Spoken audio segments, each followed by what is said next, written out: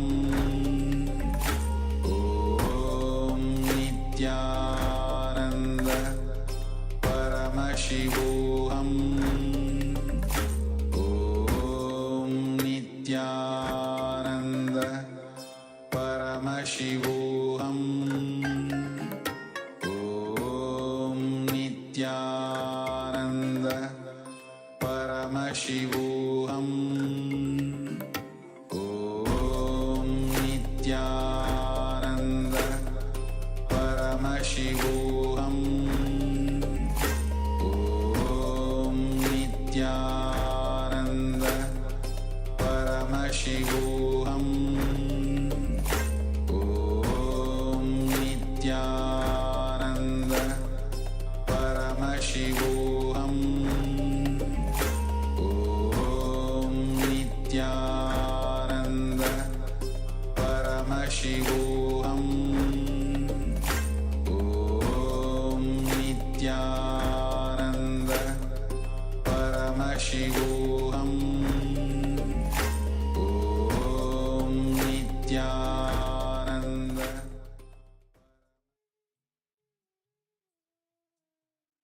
Yes, you can now relax and slowly, very slowly, remove your eye bands and gently let the light come back into your eyes.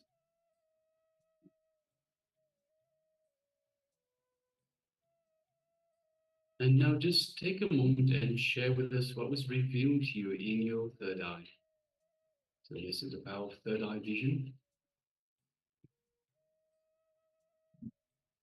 And as we mentioned earlier, it is Swamiji that manifests through you. So it is Swamiji that reveals to you what is on your what was on the screen. So requesting participants now let us know what was revealed to you, what did Swamiji show you in terms of the image that we had displayed for you for this power manifestation. So just take a moment and share please in the chat box provided. And for those of you that are following us on YouTube, you can also let us know in the YouTube chat. We'll be monitoring the YouTube chat as well. So if you have taken part in this power manifestation, then let us know. And of course, for YouTube participants, if you'd like to join us, you can join us on two-way as well, via the eCitizen portal.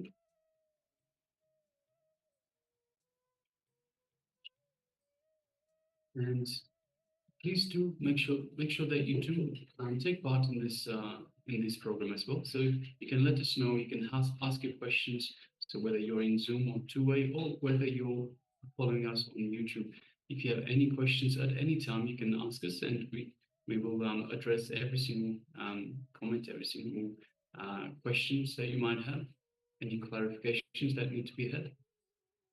So please feel free to let us know any questions, comments that you might have. Yes, so now we will be projecting the picture.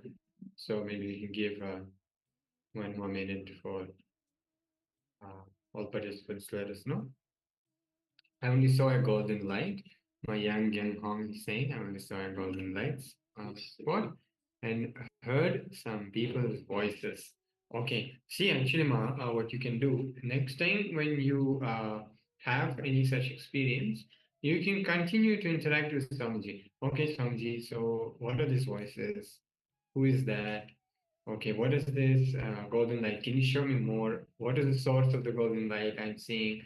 So keep interacting with Swamiji through the Taraya. This way, you more and more deeper dimensions, more and more things will be shown to you and revealed to you. So this one, tip you can use for the next time. Make sure you do it. Will help you a lot. It will really help you to manifest more and more powers. And this is for everyone who is watching us live on YouTube, Facebook, or joining on Zoom. You can apply this technique for manifesting more and more deeper levels and have a deeper experience of power manifestation. And yes, we also have some. Yes, so now let us enter into, we'll be showing the picture.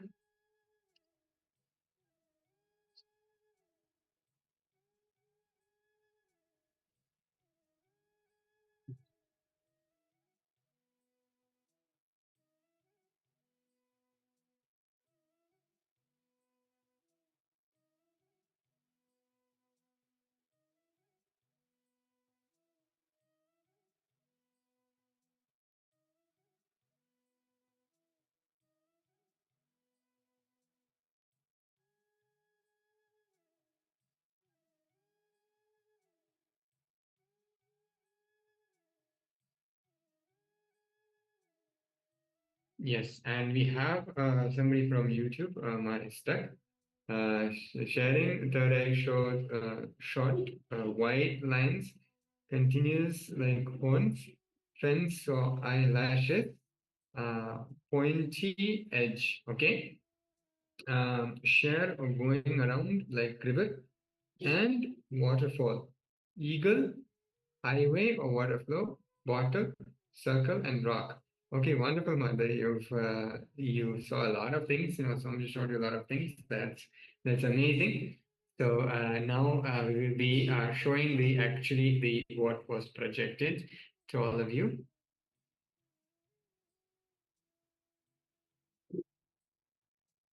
Yes.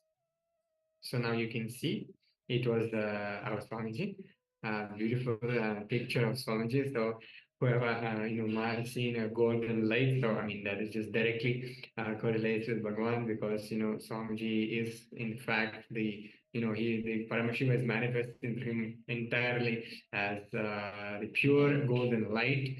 So that's amazing that you saw this one. So as we shared before, try to go deeper next time into what is the source of the given light, where it comes from. You'll definitely see Swamiji himself. So yes, that is amazing. So now we'll be moving to the next session. Just again, would like to remind everyone to learn to manifest more and more powers even throughout the day.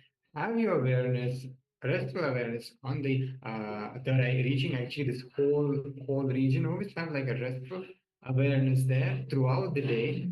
So you will go through a lot of detoxification, and you will start getting more and more comfortable with the third eye, because it's all about getting more comfortable with the third eye.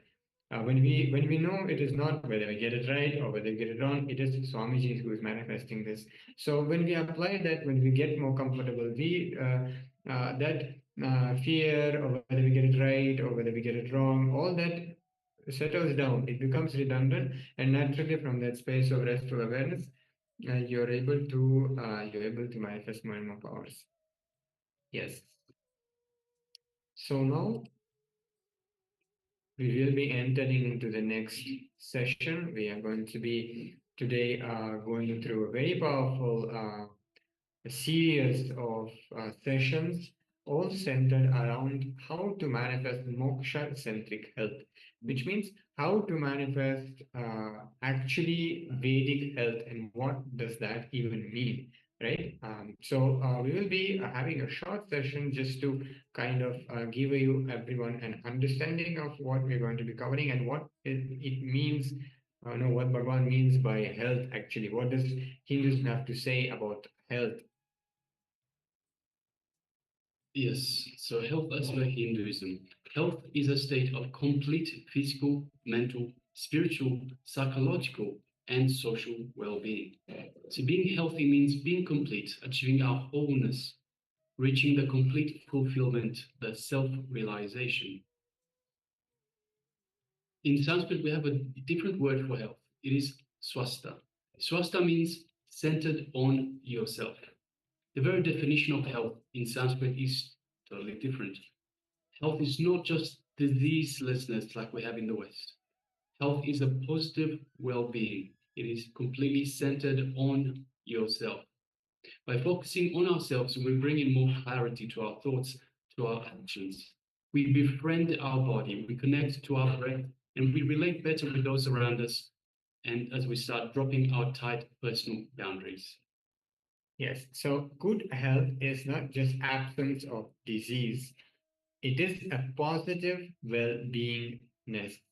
So it is next level. Somebody is taking to the next level the whole idea that we have understanding about health in the modern day.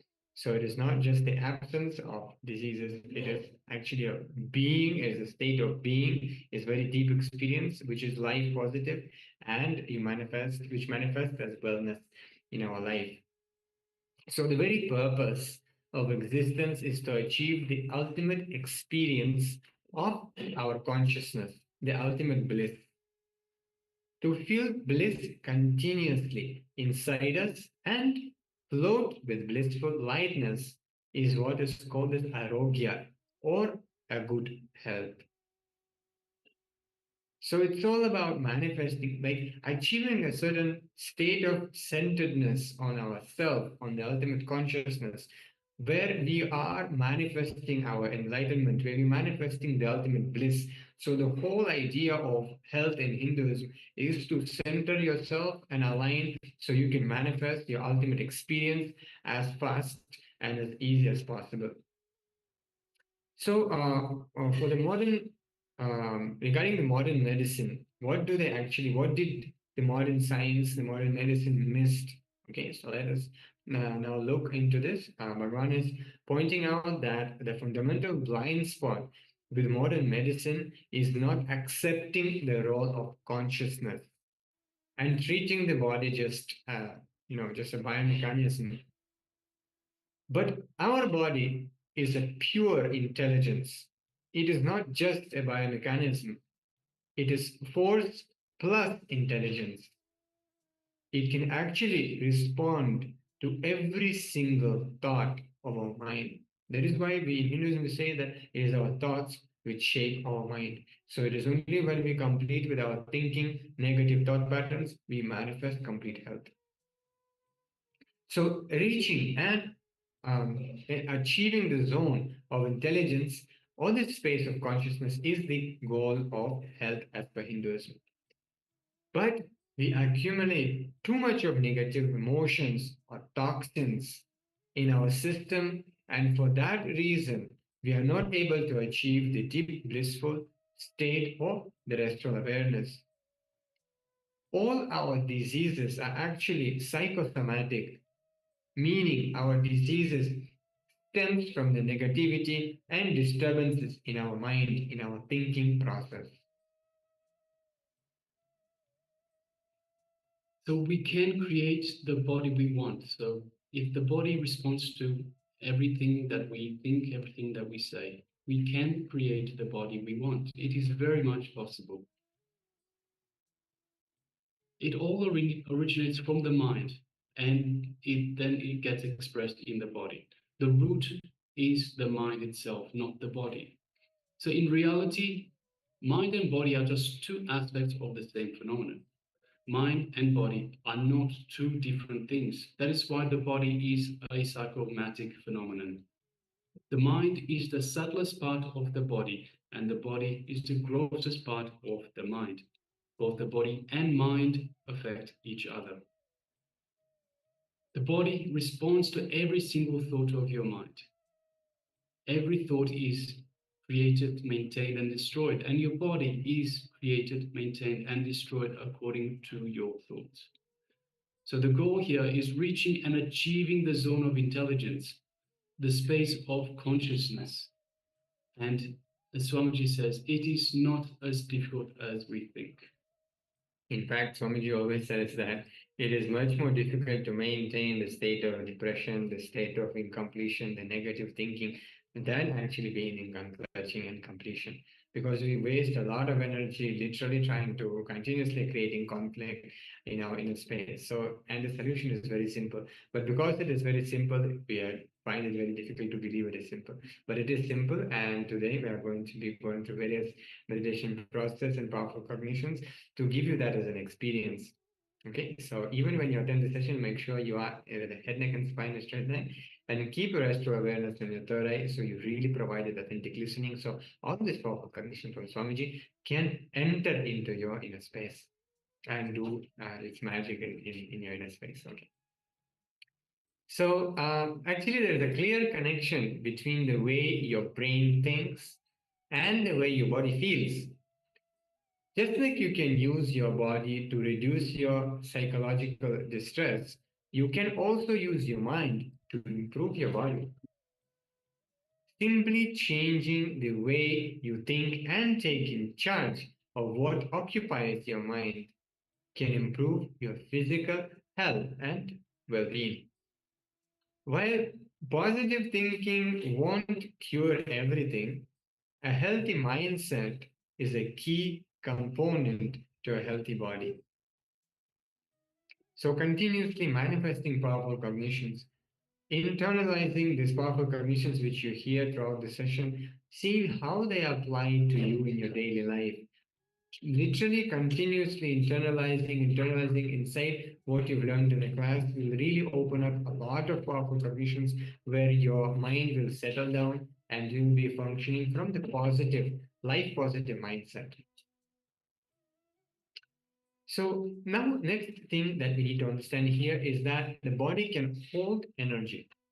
It can hold thoughts, memories. The unconscious zone is filled with negative memories and restlessness. All our past memories, also known as samskaras, all our past thoughts patterns are stored in this zone as files. So in this zone of unconsciousness, all our thought currents, thought patterns, negative samskaras, memories are stored in this unconsciousness, in this unconscious zone as various files. So psychologists use the word engram or to describe these deeply engraved memories. So these deeply engraved memories are the cause of our mental and physical suffering. Yes, Swamiji beautifully tells us that pain is only an alarm system in your body. So whenever you start feeling some discomfort, some pain, it is our body reaching out saying, hey, I need some attention. All the pain is nothing but our body asking for our attention, for our space, for our energy. If we simply give the attention to our body, all problems will simply go away. Only when we don't give attention, we have disease. See, what happens is a lot of times, most times, we identify ourselves with our body.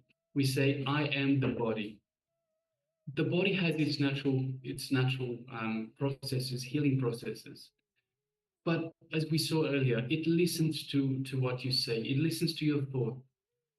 So if you're identifying yourself as the body, it says, oh, so if you're the body, then tell me what to do. And because of our patterns, because of our thinking, we actually bring all these issues onto our body. Our body will not will not go through its natural healing processes because we have taken over, but we're not paying attention to our body. So even though we say we are our body, we identify ourselves with our body, we're actually not paying attention to our body. We're using it, we are abusing it, we are taking it for granted. And because of that is that all the diseases happen. So diseases are just dis-ease. The body is not in alignment with ourselves because we have all these patterns. So if we give attention to our body, if we simply give it the attention that it needs, the space that it needs, disassociate ourselves from the body. So we must understand we are not the body. We have a body. We have a body, we use a body, but we are not a body. We are so much more. Swamiji tells us beautifully, we are spiritual beings having a human experience. We are not human beings having a spiritual experience. This is a very important thing. We are not just the body, we are also the body. We have the body and we act through the body. But we need to also give it the space that it needs. So we need to give the body the space that it needs and the attention that it needs to go through its healing capacities, through its healing processes itself. Yes, so Swamiji also shared so many times that denial of the body is not going to lead you anywhere other than the graveyard. So denial of the body is not spirituality. And we have one of the greatest saints, Tirumular, actually says that maintenance of the body is very important, and your body is your life. Your body is your ability to manifest consciousness. Okay. So we should, how Maharaj has shared, we should never take the body for granted because it is a gift given to us to Paramashiva. We have no right to abuse it because it is the gateway through which we can experience the ultimate experience. We can realize that we are conscious beings having human experience. So now let us see how actually Master supports healing of the whole being. Okay, so we are all blessed, extremely blessed to have Swamiji in our life, to have the ultimate Paramashiva, Paramaguru in our life. So let us see how actually we are so blessed having Swamiji in our life and how we can heal our whole being. So one thing is detoxification, okay? Removing the toxins and restoring chemical balance of our body. Okay. So continuously with this powerful cognition techniques and his energy, continuously which Swamiji is showering on all of us, it has the power to detoxify our body, remove our patterns completely. That's why you see many times, either if you're attending Paramashivoham line intensely, or you would have come for inner awakening or Mahaslashivoham, many of the programs, you see that the body is going through such an intense detoxification process in all the 21 days. Deprogramming is the second beautiful thing that happens to us, which means removing the wrong mental setup with which we've built throughout the years and been stuck with.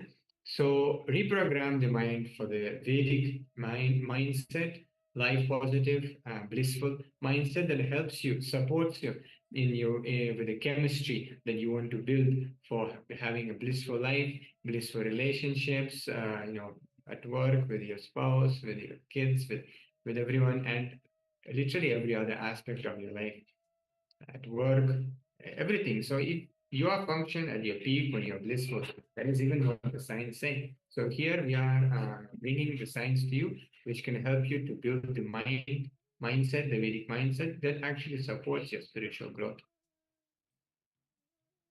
Another one is deconditioning. So again, removal of social conditionings, given by society or the immediate, the parents when we are young. Removing all those conditionings would actually manifest as ill health, or there are so many ideas that we pick up from society when we grow up that actually do limit us a lot, and they're responsible. These cognitions and limited ideas are responsible for all the problems which we go through in terms of health as well. So removal of all this social conditionings, and from the very being, see, when you're a kid, you are so sensitive to everything. So whatever you intake from society, from society, that has the ability to enter your very being, where you are there. So after that, uh, I mean, it's like it affects you everything. It will affect your emotion. It will affect your thinking. It will affect your whole life literally from that time. So Swamiji's energy, the Guru's energy, has the ability to enter into your being because he is there. He is the deepest God particle in you, the deepest. He's there in the deepest corner of you, so he can actually awaken himself and manifest and heal all those deep being level rooted wounds. Yes. So next one is recharging. So energizing the exhausted mind body. Yeah. So because we are functioning with so much conflict in thinking, in emotion, between thoughts and emotions and cognition itself. So we are continuously feeling exhausted, but especially by the end of the day, you know how you feel. So re-energizing, removing all of that aligning all that together in integrity, so we can have very live at ease with ourselves and actually experience more and more higher levels of energy. So yeah, literally similar to deprogramming, reprogramming. So once we deprogram, remove all the unnecessary viruses and all the bad programs from our inner space, Swamiji is reprogramming ourselves for the ultimate, how he will think, how he will act, right? So you see, Swamiji, no doubt, he's the, he's Paramashiva, so he's absolutely ultimately intelligent. So he is reprogramming our mindset to his mindset, so we can become Paramashiva. We can realize that we are Paramashiva as well. And of course, rejuvenation gives back your life, transforms your consciousness, and leads to the ultimate. Yes. So again, all this Swamiji's energy, the more and more we open up to him, the more and more we are able to receive his energy, we are actually transformed from the core. We are transformed from the most deepest parts of us. So this is just a few ways our master, our Paramashiva, our Swamiji can help us heal our whole being and doing.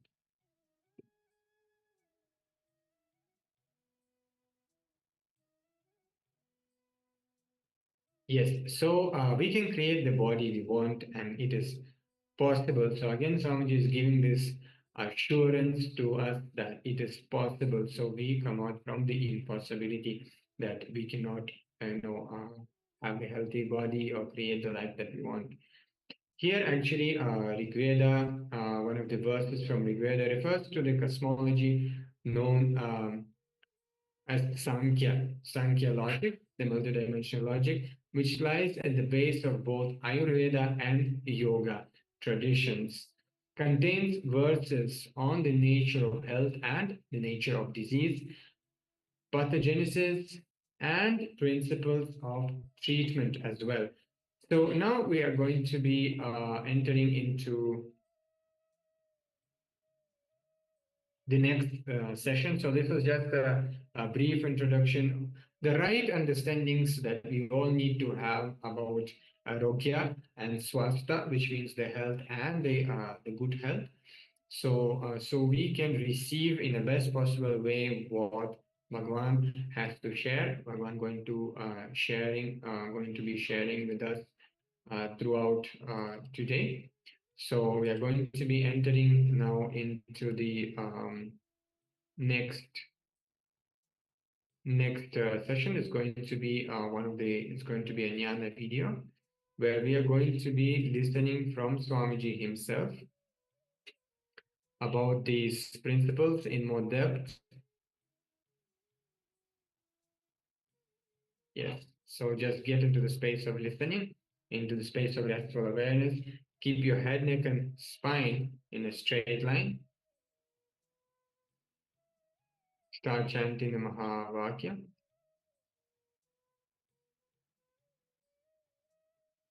So now we will be entering into this session.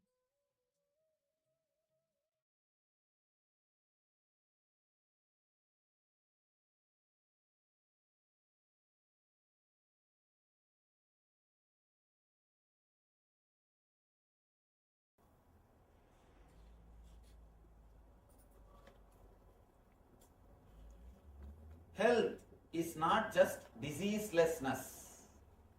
It is a positive well-being, completely centered on yourself.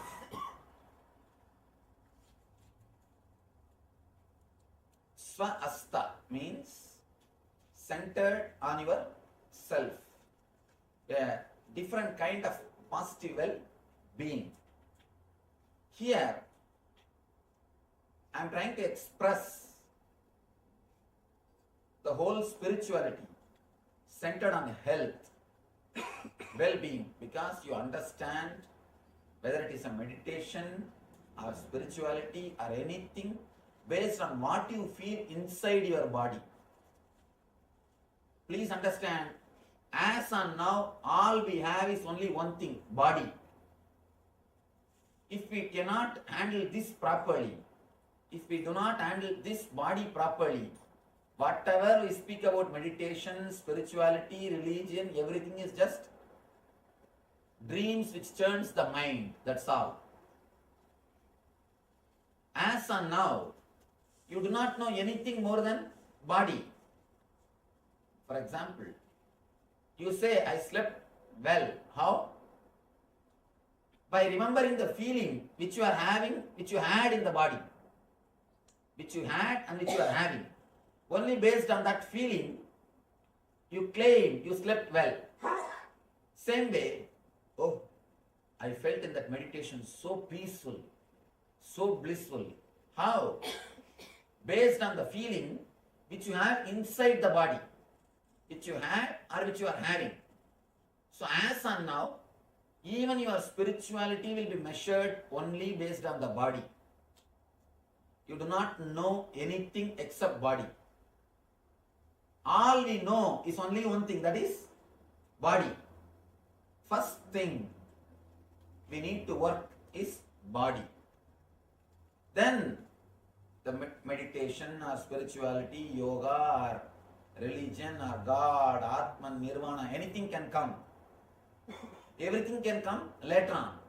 The first thing which we need to work, first thing which we need to understand is body, because all we have is only body.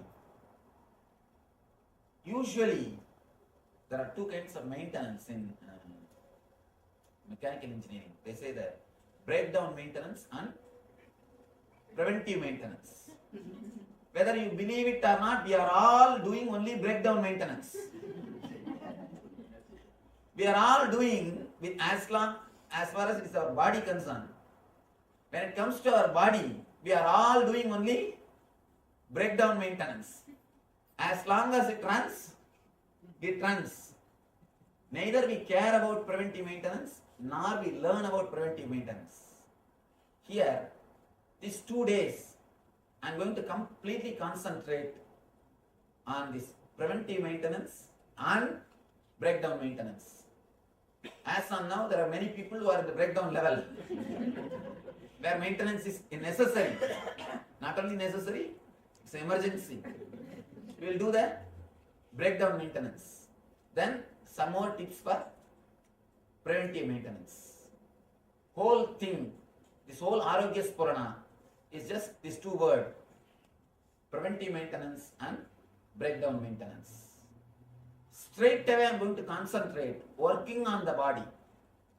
Please understand, these 2 days you will not receive many concepts, theories, intellectual ideas. Usually, all our meditation camps, at least there will be 1.5 hours, 2 hours lecture, then I present a meditation technique. But here, straight away I am going to work on the body. Straight away I am going to work on the body. I will present the concept behind that meditation. Then we will enter into the meditation. Because I wanted you all straight away to have the benefit of meditation. Basically, if you already heard or attended some programs, you know the basic concept of how the body and mind and being are connected intimately. Here, instead of trying to present concepts, I wanted 2 days to be completely spent on meditation techniques. Continuously working on yourself. Working on yourself. These 2 days, I'm going to concentrate only on body, only on health. Then all the enlightenment, meditation, everything can come later on. Let all those things come later on. All those things are secondary. Please understand. You may think you are a great seeker, but you are seeking only well-being inside your being, inside your space. Be very clear, you do not know anything else except a peaceful feeling or a blissful feeling. That's all. Whenever that happens, you say you had a spiritual experience. So whatever you think as God, meditation, religion, spirituality, everything is nothing but peaceful or blissful feeling inside your being. As on now, we are not ease with ourselves. Some reason, I can say social conditioning or torturing yourself. The initial level society teaches you. After that you yourself master the technique and torture yourself. This goes on till you completely destroy the body and mind. We continuously abuse the system. You have security alarm system for your house. You protect your house so much, in which hardly you spend 12 hours. Maximum in this country you spend only 12 hours in the house. Even if you don't have work, somewhere you move around. Hardly 12 hours only people spend average in their house. For that you have so much of protection mechanism, alarm system, and so much of cleaning and everything. But you reside in the body 24 hours continuously. But you don't have any alarm system. The only alarm system is pain. Pain is the only alarm system. But the problem is, when alarm system goes on, you work only to switch off the alarm. You don't enter into the house and see where the thief is. Why the alarm is ringing? We never go and find the root or the reason why the alarm is ringing, why the pain is happening. All we try is put some painkiller and stop the pain. It's like you just switch off the alarm. That is not going to solve the problem. If you just switch off the alarm and next day when you go, nothing will be there. Please understand, we don't have any alarm system except pain. But whenever it comes, first thing we resist the pain. We do not understand the message delivered to us through pain. Whenever pain happens to you, there is a message for you. It is just an alarm. Look into the message. What exactly the pain is trying to convey? What exactly the pain wants to tell me? What exactly I need to learn from the pain? Same way, continuously our body is giving so many messages for us.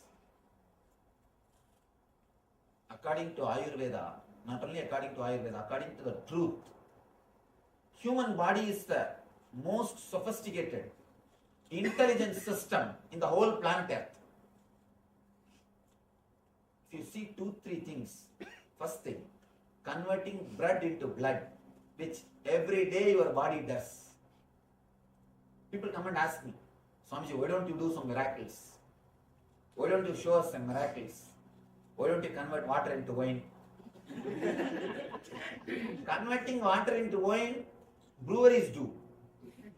You don't need to be God for that. Converting water into wine is a great spiritual quality. That's what all the breweries are doing. Converting man into divine is the real thing, not converting water into wine. Anyhow, I always tell them, your body, see the miracles done by your body. Every day the blood is becoming blood. Whatever you add into your system, that becomes part of your system. If we have to do this mechanically, converting blood into blood, if we have to do it mechanically, we need an industry which runs 3 miles length.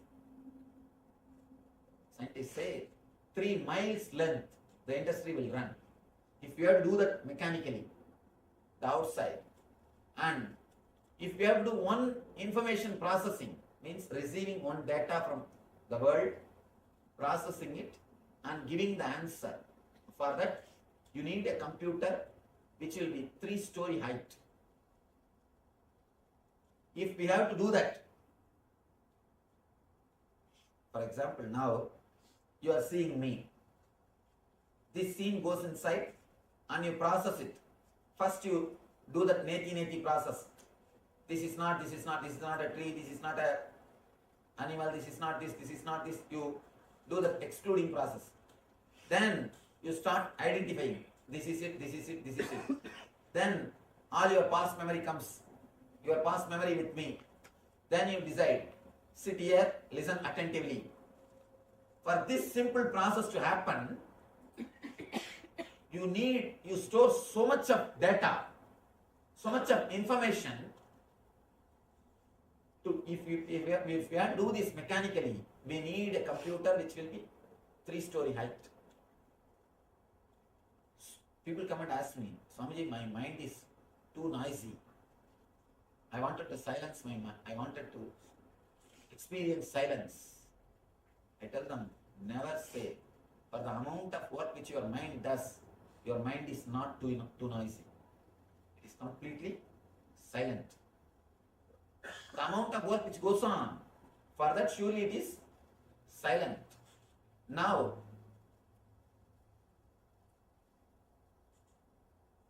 please understand the miracles happening inside your system continuously. So much is happening inside you, we never look into that because we never look into it. First thing, we take our body for granted. Next thing, start abusing it. Whenever you take something for granted, you start abusing it. The moment you take your relationship for granted, you will start abusing. The moment you take your house or some product for granted, you start taking things for abusing granted. We will start understand the moment.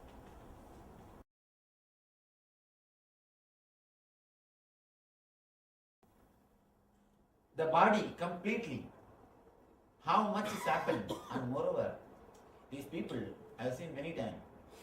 These people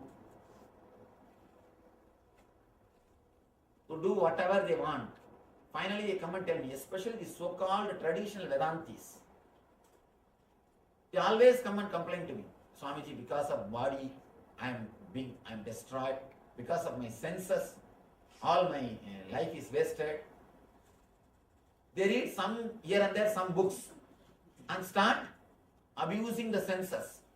They continuously complain, no, my whole spiritual life is spoiled because of my senses, Swamiji. Because of my senses only, my whole life is spoiled. Please be very clear. Your senses are not spoiling your being. You are spoiling your senses. You have a deep desire. Your senses are cooperating, just helping you. You have a deep desire to go and drink. Your legs are helping you. What to do? Through the legs, you go to the bar and abuse your system. And then come and tell me, because of your senses, you are losing all the spirituality. Please be very clear. It is not our senses which is abusing us. We who are abusing our senses. We who are abusing our body. Whatever we want, we use. Whatever way we want to enjoy, we use our body for that. We abuse our body. Then we blame the body finally. Anyhow, whether you blame the body or not, who is going to suffer? You are going to suffer.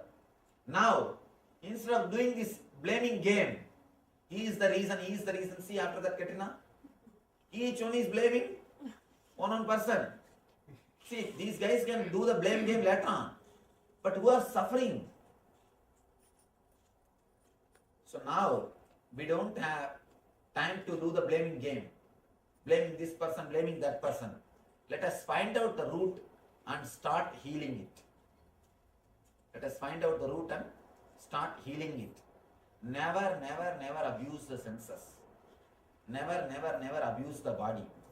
Never disrespect the temple in which you are staying. First thing, we don't have respect for ourselves. That is why we go on disrespecting the body. If you have respect for yourself, you know you are staying in this body. Naturally, you will start respecting it.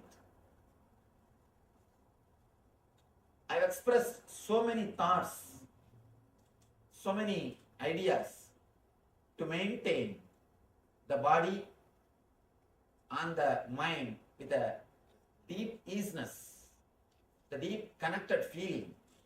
Now, Of course, I have expressed this in different places, in different discourses, different camps, different ways. Now I am trying to collect all the thoughts and present it in one form, in one set, only based on the physical health.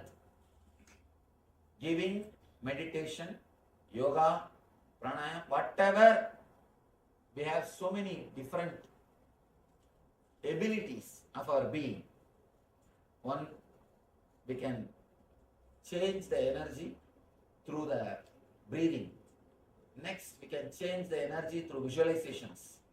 We can change the energy through kriyas. We can change the energy through meditation. We can change the energy through verbalization. I am using all these things, above all, the energy of consciousness. Whole thing just to make you healthy. These 2 days, please do not ask any question which is not related to health. Put questions only which is related to health. Let us first work on them. Tell you honestly, people are not ready to sit 2 days for their body's sake. If you give them some promise, God will jump on your head, or some gold coins will be showered on your head, and you will have dabbu.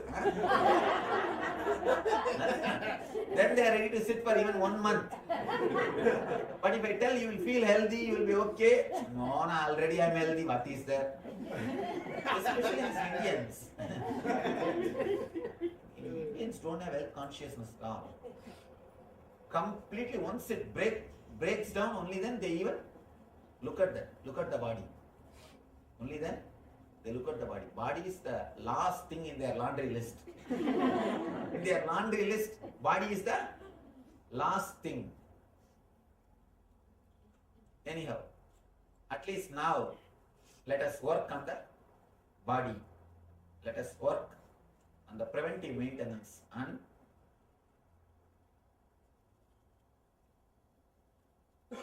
breakdown maintenance.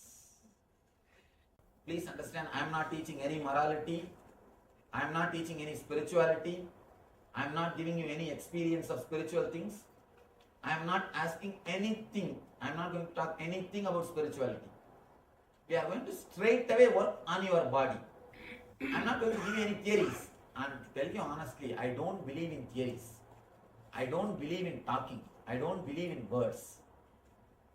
But straight away, if I ask you to meditate, you people will have so many thousands of doubts.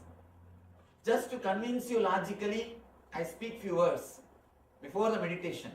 Let's do some work. Let us work on the body. Let us do something. Vivekananda says beautifully, if you can imbibe just 5 concepts in your life, that is 10 times better than reading the whole library. Reading the whole library. There is no need to read the whole library. Just bring it to just let us work. Work on the body, work on the mind. Even for spirituality, working on the meditation only will work. That only will help. I always tell people, your work will speak for you. Your speaking will never work for you. Your speaking will never work for you. Your working will speak for you automatically. Here, first thing, we are going to work on our body to remove the unnecessary toxins. I have to use the word toxins because I don't know any other word. In Sanskrit, we call them dosha. In English, I don't know any other equivalent word. Basically, the dosha is because of the imbalance of vada, pitta and kapha. These 3, then you will be able to understand, because there is no exact translation. It's all the words I am using are from Ayurveda system. The exact translation words are not there. Even the Ayurvedic books, English books, they use the same word only. They just give the meaning and they use the same word. All these 3 are responsible for our body functioning in a balanced way. Same way, all these 3 are only responsible for all our diseases. All our diseases. When we work on these 3, whatever we have inside the body, it can be completely healed. It can be completely healed. One more thing, when we work on the Vada and Pitta and Kapha, even your bone structure will start healing itself. If somebody has got bone problems, even that will start healing itself. Because bone also is continuously created our body. Don't think you have the same bone structure. Continuously body is healing itself. Continuously body is altering itself. Continuously body is doing the repairing work. Because it is intelligence. As I was telling you, our body, human body is the most intelligent system in the whole planet Earth. The amount of work which is happening inside, if you see, it is equivalent to the amount of work which is happening in the cosmos. That's why they say macrocosm and microcosm. Macrocosm is this universe. Microcosm is this body. Brahmanda and Pindanda. In Ayurveda, we call the body as Pindanda. Pindanda means the universe in miniature form. It is not just the body. It is the universe in miniature form. This universe in the miniature form. So please understand, we are going to work on the microcosm, which is intelligence. First thing we need to understand, we need to realize your body is intelligence. It is not dead as you think. It is not just biomechanism as you believe. It is living intelligence. It responds to your thoughts. It responds to your thoughts. A simple experiment. If you close your eyes and remember your enemy, enemy means person who gave you money and asking back. To whom you gave money who is not giving back. Just remember that person. Within 2-3 minutes the BP will increase. BP will increase. And the pulse rate will change. Your whole temperature will be different. Means what? Your body responds to your thoughts. Your body responds to your thoughts. Same way, any scene or coding which awakens fantasy, immediately the body temperature is different. Immediately your body is different. Please be very clear. Your body responds to your thoughts.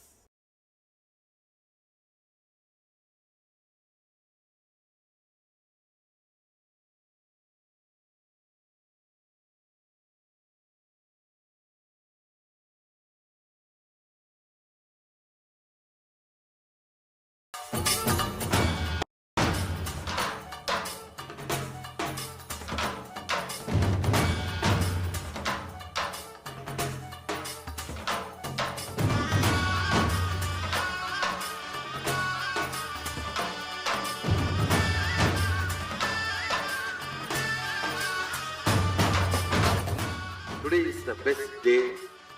Sadashiva appears for Brahma and Vishnu early morning in the form of light shaft. Means the consciousness which is beyond time and space enters into time and space. Sadashiva declares, let me become many to celebrate myself. So morning we celebrate he becoming many. You can see every deity, every god, we go on light the lamp. So each, the Sadashiva himself becomes many. So whole campus we went round. It was such high energy. So again the many becomes one. Not only spiritually, even socially this celebration forms a very important part of my life, because this is the only celebration I enjoyed from my birth, at least in this body.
best day. Sadashiva appears for Brahma and Vishnu early morning in the form of light shaft. Means the consciousness which is beyond time and space enters into time and space. Sadashiva declares, let me become many to celebrate myself. So morning we celebrate he becoming many. You can see every deity, every god, we go and light the lamp. So the Sadashiva himself becomes many. So whole campus we went round. It was such high energy. So again the many becomes one. Not only spiritually, even socially, this celebration forms a very important part of my life.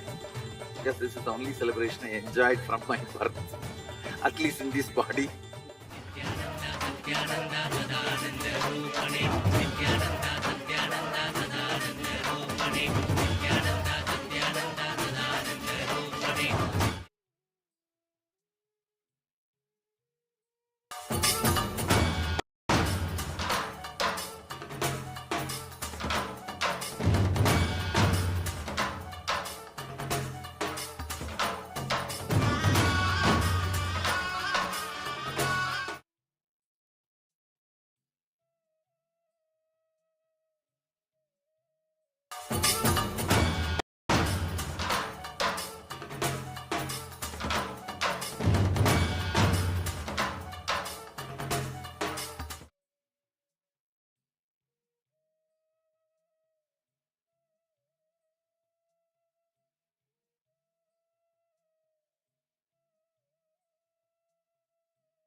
Yes, so welcome back. Sorry for the technical glitch.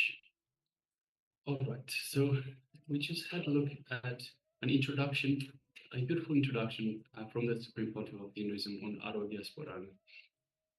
So next, let us look at the internalization exercise. So for this same topic, which is writing a list of pain, diseases, and uneasiness that we are having. So we will be writing down all these issues, pains, diseases, uneasiness, identifying all of these that we are having right now. So this will be a guided internalization exercise with the Supreme Pontiff of Hinduism. So requesting participants, let us sit comfortably with the head, neck, and spine. Let us come to the space of listening, and you will require your pens and paper, notebooks. So please make sure you have these available throughout the, actually have them up throughout the day, because you can write down not just the exercises, but also write down powerful cognitions that are revealed by the Supreme Pontiff of Hinduism. And these are very important for you to write down and revisit them again and again, such that they become that you become familiar with them and they become part of your daily routine, part of your life. So let us get ready and let us begin.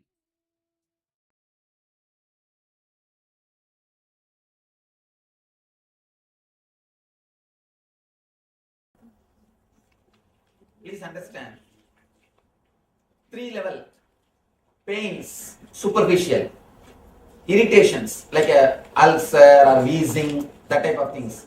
Third, diseases.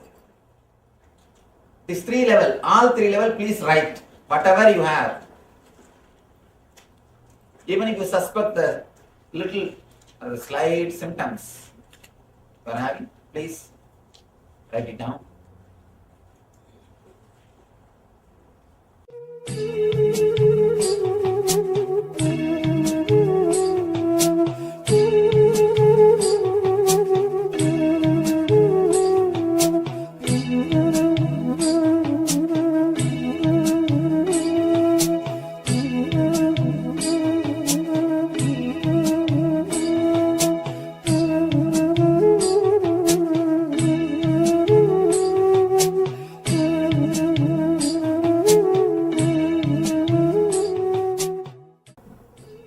For yourself, you are not going to show to anybody. Even I am not going to read, so you can write clearly.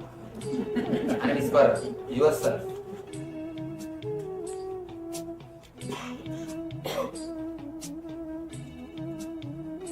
And keep it safely with you so that the next person doesn't read.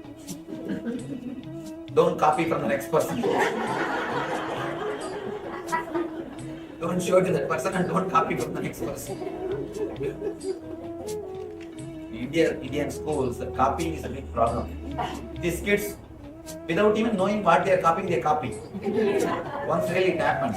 One of my classmates was sitting and copying whatever I am writing.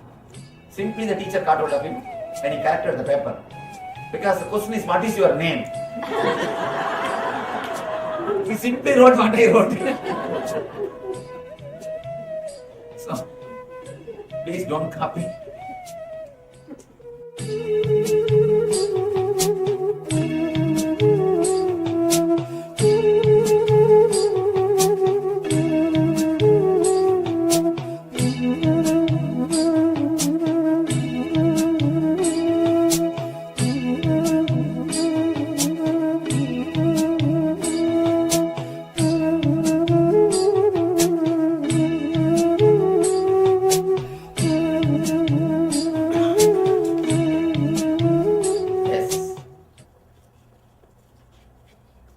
Please understand,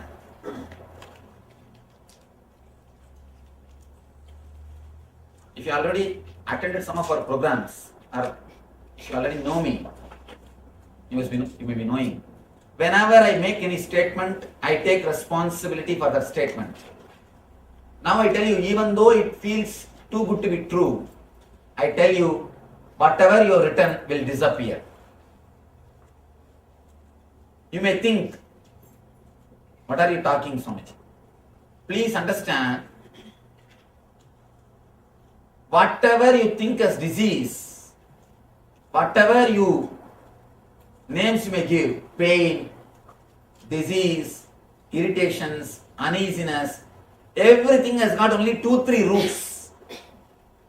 Just 2-3 roots in your system. Because we do not go and touch the root, because we do not handle the root properly, we continue to struggle and suffer. I am giving you this statement, and not only that, when I say, I take the responsibility of that statement. I take the responsibility of that statement.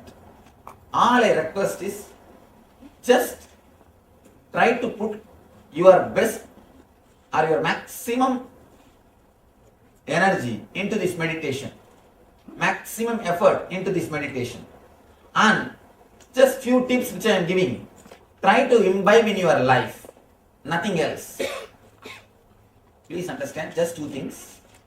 These 2 days, maximum whatever you can, put your effort in the meditation techniques, and these few tips which I am giving, imbibe them in your life. The whole program is just based on health.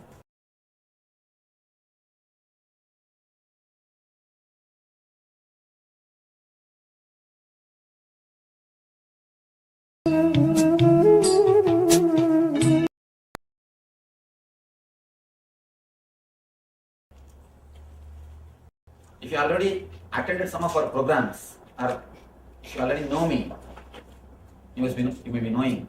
Whenever I make any statement, I take responsibility for that statement. Because the question is, what is your name? He simply wrote what I wrote. So, please don't copy.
Yes, you can relax now. That internalization exercise. Next, we'll be moving on to a meditation, which is a body preparation meditation. So requesting participants, let us once again sit comfortably with the head, neck, and spine in a straight line as we move into a guided meditation by the Supreme Pontiff of Hinduism on body preparation meditation. So let us now begin.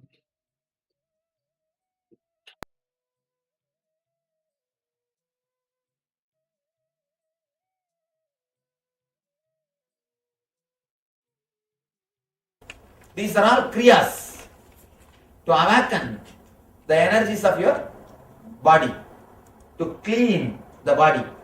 I can say it's one of the important kriya from Ayurveda system. It's a 30 minutes kriya. First thing, of course, if you are done this training, you might have done it. It's related to the bioenergy. First thing, you will continuously shake the whole body. First 10 minutes. Second 10 minutes, of course, it's very funny. If you have done our LBP, you know the Manipura meditation, catharsis. Here again, I am using the catharsis to clear the pitta. See, there are all the three energies. All three energies will be balanced by these three steps. First 10 minutes, I wanted you to completely shake the body. If you have you seen the Parkinson's people? How they shiver? Like that, now consciously shake. If you don't do consciously, body will start doing after some time. Because so much of toxins added. What will it do? It will start doing by itself. Now let us clear everything. These are some kriyas to clear the body, to clear the toxins. First thing, 10 minutes, shake. Completely shake the whole body. Don't allow even a single energy center to rest. According to Ayurveda, we have 74,000 energy centers in our body. 10,000 is in the head. 74 in the body. And you will be surprised, only 13,000 you use from your birth to death. From your birth to death, you use only 13,000. All other energy centers, they take VRS without even joining the duty. They just take VRS without even joining the duty. They never come to life. You never use them. Now, you are working to awaken them. First thing, 10 minutes, completely, wild way, shake your whole body. Your hands, legs, neck, the whole body, as wildly as possible. Let it become like a liquid. I'm just making your whole body as a liquid. As of now, it is solid, just tensed, like a stone. That is why you will never allow the energy flow. That is why you never allow the self-healing effect to happen in your system. Whatever prints are there, just you hold them. You just hold them. You never let the breeze in. Here, by shaking the whole thing, your whole body will become like a liquid. Don't be afraid. These are all foolproof, solid techniques. Anybody having heart problem? Only people who are having heart problem. Those people don't do. I'll give you a little altered technique. For how many? Only one? Please raise your hand. Yes. You people will not do this meditation, and others can do. Just shake the whole body, neck, head. Do not allow even a single energy center to rest. Just for 10 minutes. In a wild way. The next 10 minutes, if you have done LVP, you know, the Manipura, the catharsis. Just create whatever sound comes in your mind. Just create whatever sound comes in your mind. You may think, what is this Swamiji? You will look like a mad. Please understand, if you don't become mad now, you will be mad in the house regularly. Continuously you are vomiting on others. But don't you see? The irritation which you are carrying inside only, you are vomiting on others. Even for small things you shout. Even for small things you shout. You wait people to do mistake so that you can relax. You can just capitalize. You can just feel little empty. You are just overflowing with irritation. You just wait. A small sound is enough. The sound which you create will be 10 times worse than that small sound. Child, if it drops a tumbler, that is one small sound. But sound which you create. Have you no sense? What are you doing? You will be creating 10 times more sound. Wife, when she keeps a coffee cup, a small sound enough. Have you brought from your father's home? Then she will start. The job which you are doing, coffee itself is too much. Keep quiet and drink. And then the whole thing, whole drama starts. After that, you know what usually happens. Anyhow, we are just overflowing with irritation. We are just filled with irritation. That is why we don't feel comfortable wherever we go. Whether it is some party or house or office, continuously sitting and watching like a supervisor. That long face, that Buddha. No, really, that's what we are doing. Please understand, that is what we are doing. Because we don't feel comfortable with anything. Wherever we go, we just continuously try to protect ourselves. Should I be here? Should I not be here? What am I doing? These things are going well? Or am I maintaining my status? Continuously you are bothered. That actually, you do not know the amount of irritation which you create inside you by continuously protecting your so-called status or prestige. Please try to relax. At least now. Of course, from Monday onwards you do whatever you want. Now if you can relax, it will be easy for you to get healed.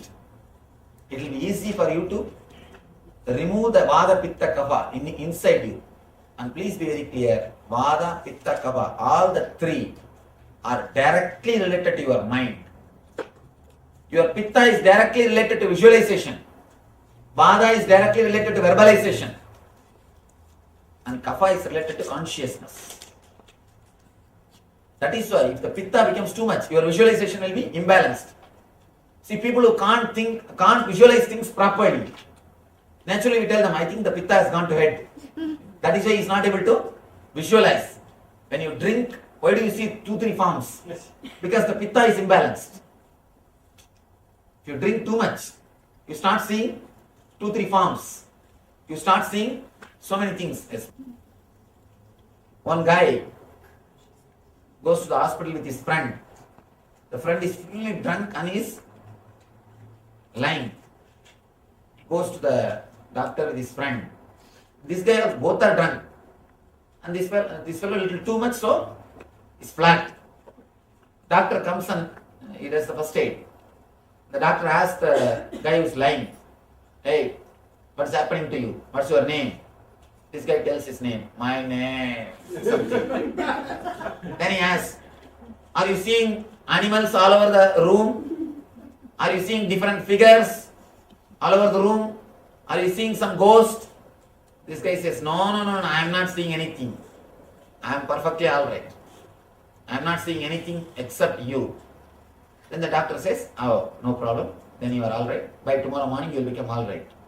But the friend says, doctor, please do something. You know, I know, room is filled with animals. All ghosts are here. He is not able to see even these things.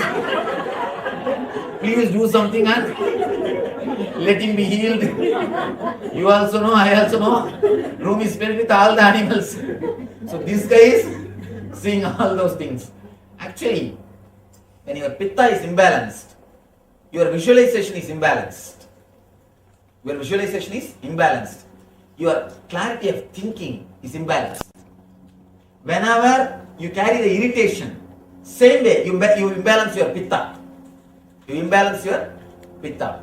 Now, throw away all the negativity which you are carrying. Empty all the irritation which you are carrying. Let it come out in the form of shouting or crying or screaming. Don't bother, we have soundproof system. Don't bother. Just bring them out. Let everything come out. After that, last 10 minutes, sit silently. Sit silently. Let me explain once more. First 10 minutes, shake the whole body.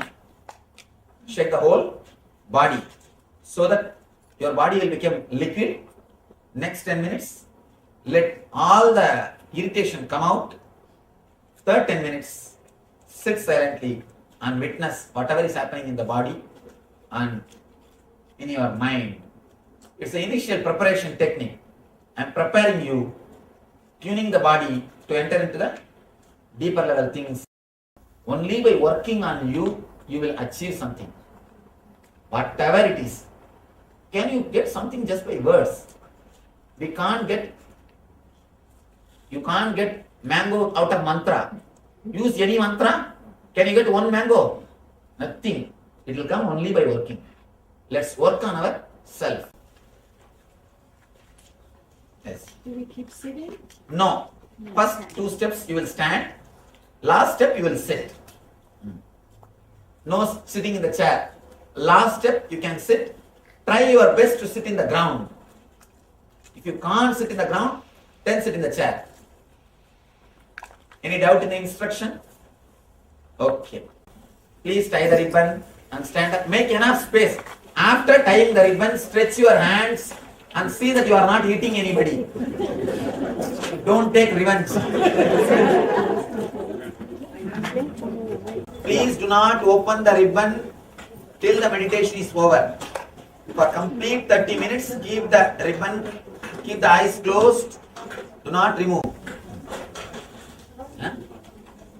Heart patients, please come this side. Come here. And if any of you are high BP patients, you also can come here. Please do the second step, third step, but not the first step. You can sit here in the chair. Second step, you can start doing.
best day. Sadashiva appears for Brahma and Vishnu early morning in the form of light shaft. Means the consciousness which is beyond time and space enters into time and space. Sadashiva declares, let me become many to celebrate myself. So morning we celebrate he becoming many. You can see every deity, every god, we go and light the lamp. So each, the Sadashiva himself becomes many. So whole campus we went round. It was such high energy. So again the many becomes one. Not only spiritually, even socially, this celebration forms a very important part of my life. Because this is the only celebration I enjoyed from my birth, at least in this body.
Today is the best day. Sadashiva appears for Brahma and Vishnu early morning in the form of light shaft. Means the consciousness which is beyond time and space enters into time and space. Sadashiva declares, let me become many to celebrate myself. So morning we celebrate he becoming many. You can see every deity, every god, we go and light the lamp. So each, the Sadashiva himself becomes many. So whole campus we went round. It was such high energy. So again the many becomes one. Not only spiritually, even socially, this celebration forms a very important part of my life. Because this is the only celebration I enjoyed from my birth, at least in this body.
Today is the best day.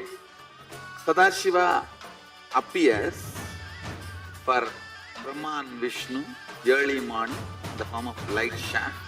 Means the consciousness which is beyond time and space enters into time and space. Sadashiva declares, let me become many to celebrate myself. So morning we celebrate he becoming many. You can see every deity, every god, we go on light the lamp. So each, the Sadashiva himself becomes many. So whole campus we went round. It was such high energy. So again the many becomes one. Not only spiritually, even socially, this celebration forms a very important part of my life. Because this is the only celebration I enjoyed from my birth, at least in this body.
Today is the best day.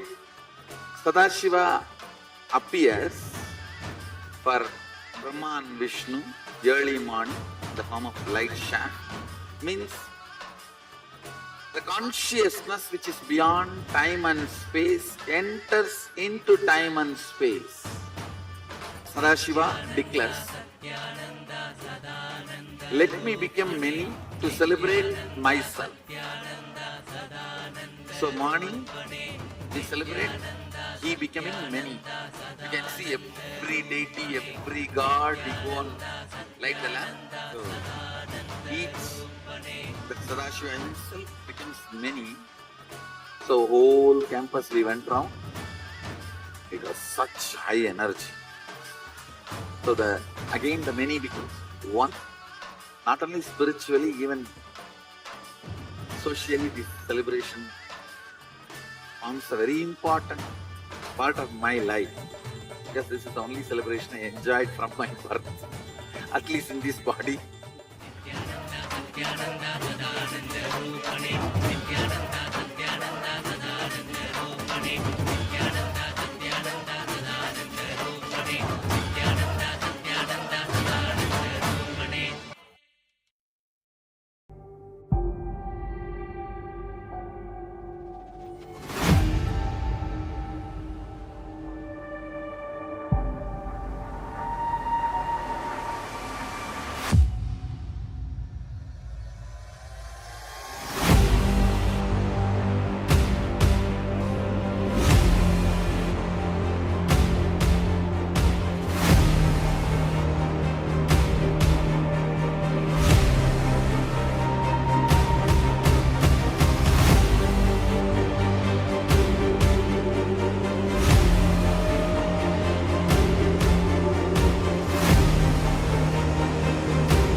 Today is the best day.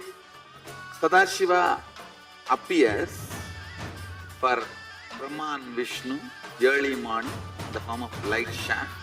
Means the consciousness which is beyond time and space enters into time and space. Sadashiva declares, let me become many to celebrate myself. So morning we celebrate he becoming many. You can see every deity, every god, we go on light the lamp. So each, the Sadashiva himself becomes many. So whole campus we went round. It was such high energy. So again the many becomes one. Not only spiritually, even socially, this celebration forms a very important part of my life, because this is the only celebration I enjoyed from my birth, at least in this body.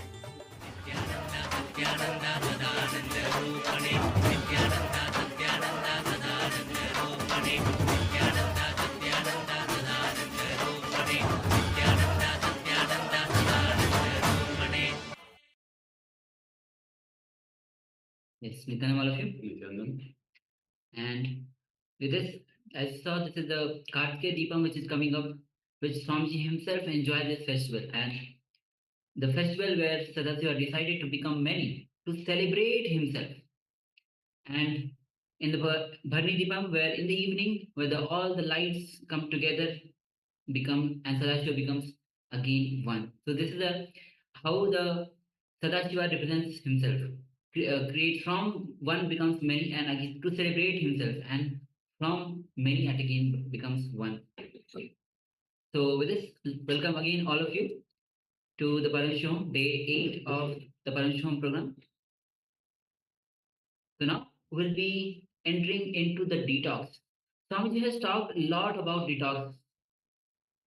See, whether it is kind of lifestyle that we are living, whether we understand or not, so much of toxins get accumulated in our system. Whether through the lifestyle, through the food, or through various wrong ideas, the ideas that we gather. There's so many toxins that we gather in our muscle memory and biomemory. That's why it's important to detox again and again, go on detoxing.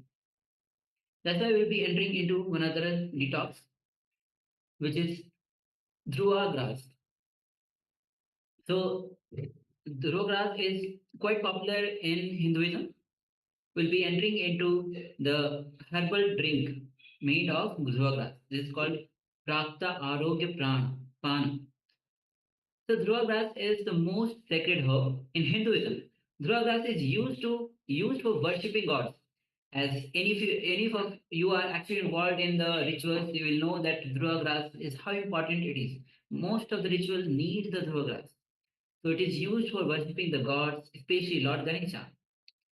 So it has a lot of spiritual and medicinal benefits, the Dhruva grass. And let's understand the word Dhruva itself. The word Dhruva can be broken into two parts. One, it can be separated into two parts, Dhuvu and Avam, which means that which brings that which is far away closer. This is the meaning of Dhruva grass. Yes, so we'll be going through some of the benefits for the Durva grass itself. So first of all, it is cooling, sweet, fresh, and green. Has lots of, it is very much green. It will also balance the kapha and the pitta. We'll have a look at that in a little while. And it will also help fulfill the thirst. So it's very good to quench your thirst. So these are some of the benefits. We'll be going through some more in a moment. And the other benefits of Dhruva grass is anti-inflammatory. If you have any inflammatory issues, this is very Dhruva grass. If you take this, is anti-inflammatory. It is beneficial for antiviral. If you have some kind of viral infections, this Dhruva grass is antiviral, and even antifungal and hypoglycemic. And these are the few benefits. Yes. Yes, so hypoglycemic, diuretic, and antilytic, hypotensive, coagulant, anti-diabetic, antibiotic, anti-cancer. So there's just a few antis that we have. Some of the benefits of the Durva grass. There's quite a few there. So as you can see, it is a very, very beneficial grass, a very, very beneficial substance that we can use for medicinal purposes. But it can also be used as a drink and also for external applications. If you have any issues with the skin, you can just apply the Durva grass onto the skin, and it will also help in healing the skin, so from external as well. It is also a very good alkalizer, and it contains 65% chlorophyll. And more than that, it also enriches the blood. And according to the Ayurveda, the body is comprised of three primary forces. Most of you might be aware of this three words, which is Vayu, Pitta, and Kapha. These are termed as doshas. These are three primary forces. When these three are in the state of equilibrium, that is perceived as health. Then if all these three are in health, then we are in health. In state of when there is a little imbalance even in one of them, that is a state of imbalance, and that is disease. So each dosha, each of these dosha, Vayu, Pitta, and Kapha. Vayu is also called as Vata, Pitta, and Kapha. So each dosha represents the characteristics derived from the five elements. Five elements are space, air, fire, water, and earth. Herbs are used to heal the diseases of the mind and body. Yes, it's not just for the body. Herbs are used to heal the disease of the mind and the body, and it fosters longevity. Yes. So let us display this slide for you. It is in relation to the three doshas that we were just speaking about. So as you can see, we have the Vata or the Vayu. Vayu is responsible for all the movements and sensations, including motor actions inside your body. The Pitta is responsible for the physiochemical activities of the body in the form of metabolism and the production of heat and energy. And the Kapha is the substance which maintains compactness in the body by providing the fluid matrix to it. So these are the three components, the three doshas, Vata, Pitta, Kapha. So just take a moment and write these down for your reference. So we will be referring to these as we go on through the day. So request that everyone please gather a pen and paper and write this down for your reference.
Now, let's move on to understand that the Dhruva grass detoxifies the entire system and helps boost the immune system of our body.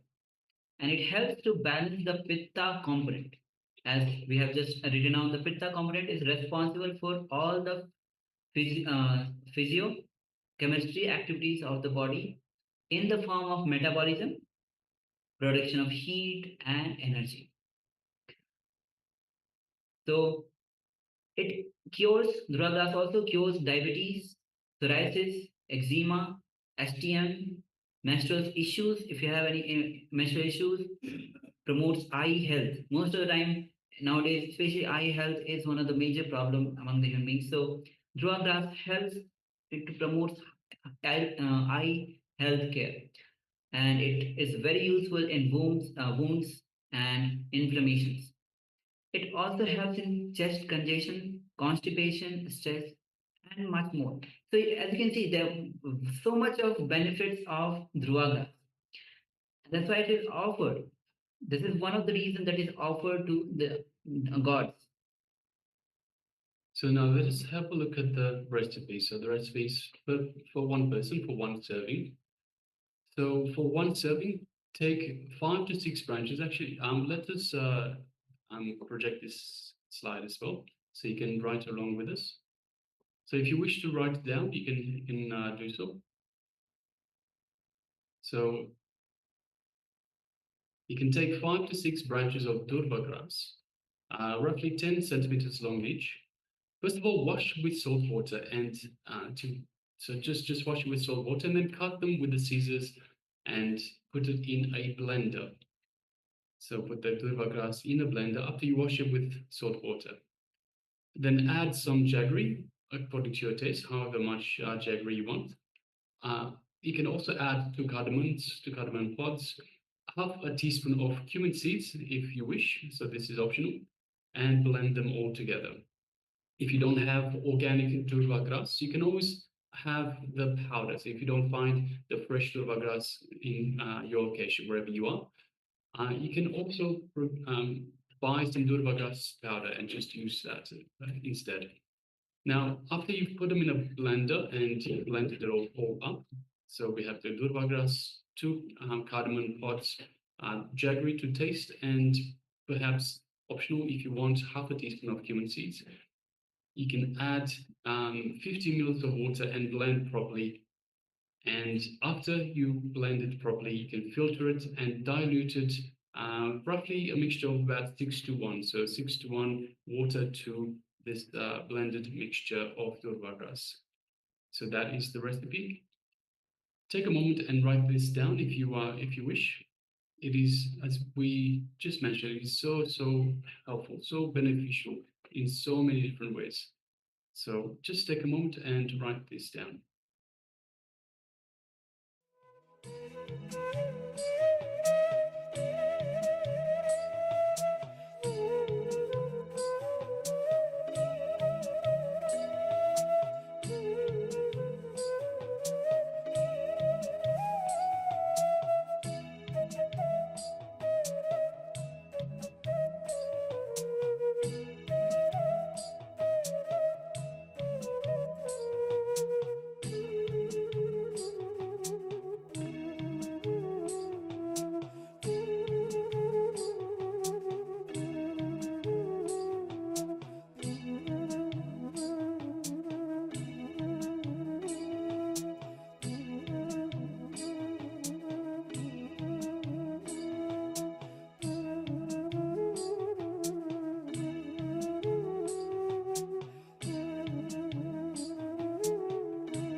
Yes. So I hope all of you have written down the recipe for the dhruva grass, the herbal drink made of dhruva grass. So with this, we will be moving on to the power manifestation. And today we are doing the power manifestation of body scanning. This is one of the exciting powers that Paramisha has given all of us, to all of us. So now you can sit with your head and spine in a straight line. And we'll be in this round, you'll be scanning the overall health of your organs. So you'll be scanning the health of your internal organs. So go ahead, sit with your head and spine in a straight line.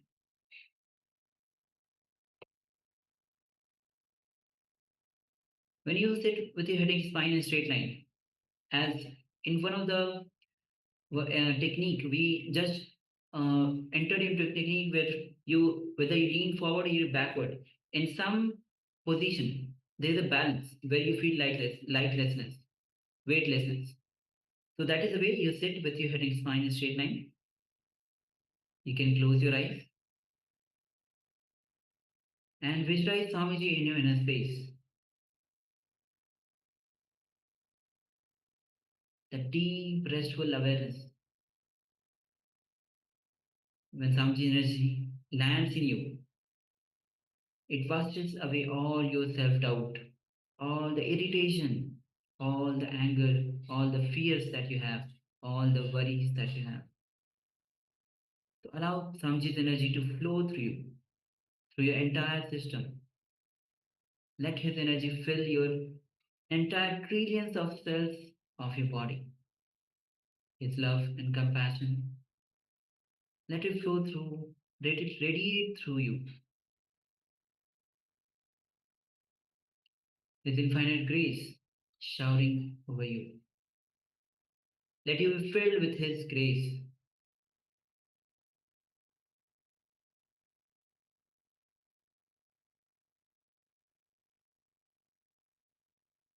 Now, gently bring your awareness to your Agya Chakra, third eye, the area between the two eyebrows.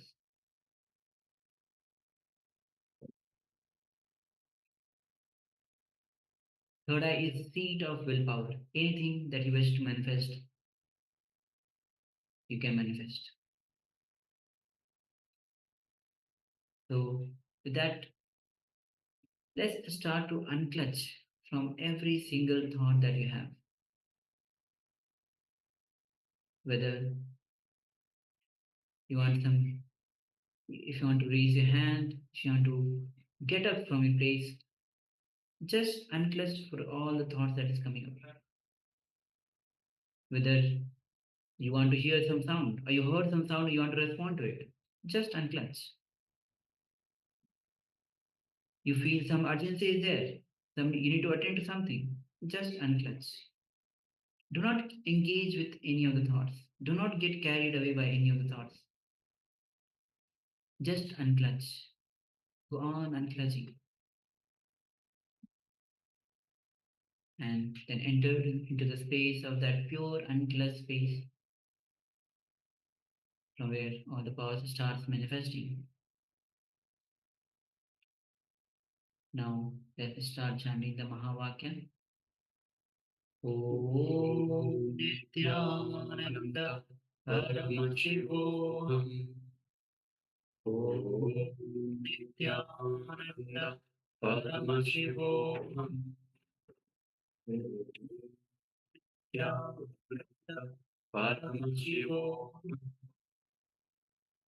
And you keep vibrating with the Mahavakya and make a strong declaration and ask Swamiji to reveal everything about your overall body when you are scanning your overall health of your internal organs. Start from top, from head.